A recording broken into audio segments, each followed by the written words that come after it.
મહેસાણા જિલ્લામાં સરકારી શાળાઓ પ્રત્યે વાલીઓનો વિશ્વાસ સતત વધી રહ્યો છે, જેના પરિણામે ચાલુ વર્ષે ખાનગી શાળાઓની મોંઘી ફી છોડી 1181થી વધુ વિદ્યાર્થીઓએ સરકારી શાળાઓમાં રીએડમિશન મેળવ્યું છે।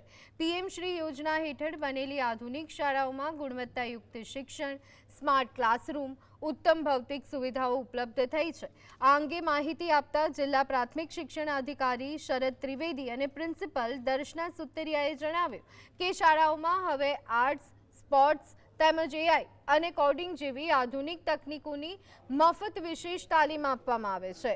આ તમામ આધુનિક સુવિધાઓ, પૌષ્ટિક આહાર અને ડિજિટલ શિક્ષણ મળવાના કારણે હવે વાલીઓ હરખભેર પોતાના બાળકોને ખાનગી શાળાઓમાંથી ઉઠાડી અને સરકારી શાળામાં પ્રવેશ અપાવી રહ્યા છે, જે શિક્ષણ ક્ષેત્રે એક સરાહનીય પરિવર્તન દર્શાવે છે।